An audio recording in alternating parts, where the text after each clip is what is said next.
Hi there. Okay, so it is Wednesday morning and I'm getting ready to leave for the hospital. Morning is always hard for me. Having twins is not easy, so I've just got them ready to go off to nursery and I'll be jumping on the train soon to go and have my treatment done, which, as I discussed in my last video, is Botox. So why Botox, you may ask? Well, Botox, as most people know people do use it for cosmetic purposes. However, the sort of dosages, etc., that I have are nowhere near as much as someone who would have it for cosmetic purposes. And what the Botox helps to do is loosen the muscles. So you can see that I've got sort of tension as compared to the other side on that side, and it also helps to even up the two sides. So what they give me a number of injections in my face, which unfortunately I won't be able to film today.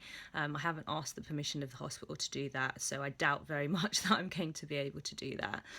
But you can see the before. This is the before, barefaced Atoma, and then you'll get to see the after. Now, obviously people ask, oh my god, aren't you scared of having injections in your face? To be honest with you, I'm not. I've never really been afraid of injections, so it's not that big a deal to me. The Botox helps by loosening the muscles, and it's at its best, I'd say, between 2 weeks to about 3 to 4 months. 3 months, I'd say, after the injections, and then it starts to wear off and I come back to sort of this place that I am now, which is obviously uneven smile, only able to raise one eyebrow, although when I have the Botox I'm still not able to raise the other eyebrow. It just evens up the sides, which is really important, because if you think about it, right, your expressions are what causes your sort of frown lines, your smile lines, etc.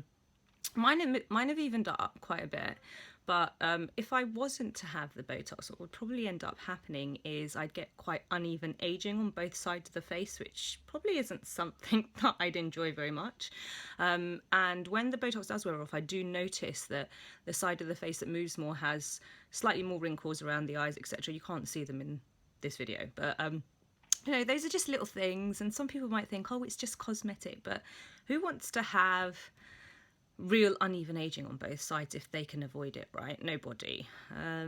It's not easy, and one of the big things that having facial palsy has made me realise is just how obsessed society is, not just women, society in general, are with looking perfect. And I suppose one of the big things that people talk to about perfection in looks is symmetry on both sides of the face. And for years and years and years, they've proven by looking at experiments and what people term as being beautiful, and they've always picked people who have the most symmetrical faces. So having facial palsy obviously is quite hard because you don't have a symmetrical face, and you do have a unique smile and something that is very different than what is construed as traditional beauty.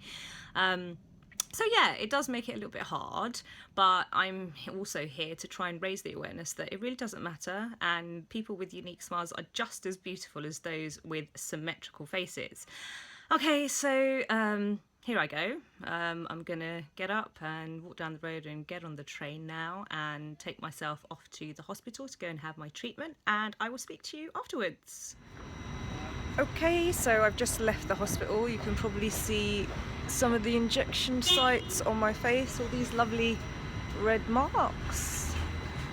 And there on that side, that's where all the injections are given, on my head, on my chin, a few spots of blood, nothing major though, all intact. Now time to get on the train and go home. So yeah, I had, I think, one here that was quite painful today, and the consultant told me that he probably hit a nerve, so that felt quite funny, but I'm sure I'll be fine. So I'll report back over the next few days. Hopefully I don't have too many side effects, because you can have side effects from having this treatment and the Botox done, and we shall see how it goes. Speak soon. Okay. Okay, so I'm now back home after the treatment, and all those sort of raised dots that I shared with you on the video outside of the hospital have disappeared. So those red dots don't last for a long time on the face. I'm feeling a little bit sore on either side of the eye where they treat me, and I sometimes get some bruising, and that's just obviously due to the injections. Now, if you don't like injections, Botox probably isn't for you because you're obviously getting injections in your face, which is not ideal for a lot of people, but I don't have an issue because I've never been scared of needles, and it's okay. And the way I see it is for the greater good. And by the way, this thing on my nose has nothing to do with the Botox. It's just a spot that I have the urge to pick regularly, and that's what that is. So nothing to do with the Botox, if you're wondering. So today I was treated in the good side and the palsy side, and on the good side I get treated just here and there, and the reason for that is to even up the smile. So if I give you a big smile at the moment, you'll be able to see it's not very even. I've also got some treatment here and here to help with eye twitching and the closure of the eye when I'm smiling, and the synkinesis, the involuntary movement. And I have quite a bit, or I should say I had quite a bit of treatment in my neck, and the reason for that, if I close my eyes tightly, you'll be able to see, is the tightness that forms there. So that should hopefully loosen that up a bit. And now that I've done that, I'm not sure if you can see the eye, but the eye's twitching. And when it twitches, it twitches, and then it stays in that position, then it calms down. And sometimes it actually goes to the beat of music, which can be quite disturbing at times. Anyway, that's probably one of the most annoying things about the palsy these days is the eye twitch, because it actually interferes with my vision and causes it to be a bit blurry. So I'm hoping that the Botox will really help that again this time.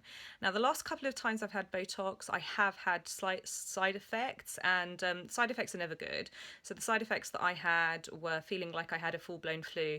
Now, when I spoke to my consultant about that today, he said it might be the brand of Botox that's being used. So if I have issues again this time, then to let them know, and next time they will try to use a different brand on me, but obviously they'll need to order that in, so I need to give them notice, which is really great of them, right? And that's one of the things I wanted to talk to, is how great the staff that I have dealt with have been. They've been fantastic. The facial palsy clinic staff are amazing, and I've been to 2 different facial palsy clinics, and the staff at both of them have been great. It's so refreshing to see people who understand and are willing to help those who are suffering from something that others would see as purely cosmetic, when it can be so much more and psychological. Anyway, I'm hoping that all of this Botox that I've had today will help. I'm hoping I don't have any side effects. If I do, though, I will update you on those. And we shall see how it goes over the next couple of weeks. I'd say after about 2 weeks is when the full effect of the Botox is in place, and you see it at its most beneficial. Now, Botox can be a little bit hit and miss, in the sense that you never really know what the treatment's going to do. In the how can I explain that? It kind of sounds like that's bad, right? But you have to understand that every single time you have a treatment, it can't necessarily be directed in exactly the same place that it was previously. And also your face changes. So I noticed that my face changes every single time I go back for treatment. And there's differences in it as compared to the time before, for example. So you're going to see different effects each time. It's not guaranteed that you're going to have exactly the same effect every time you have the treatment and Botox. So fingers crossed I don't get any side effects this time, but if I do, I will, as I said, film and fill you in on those pieces. But until then, have a great day.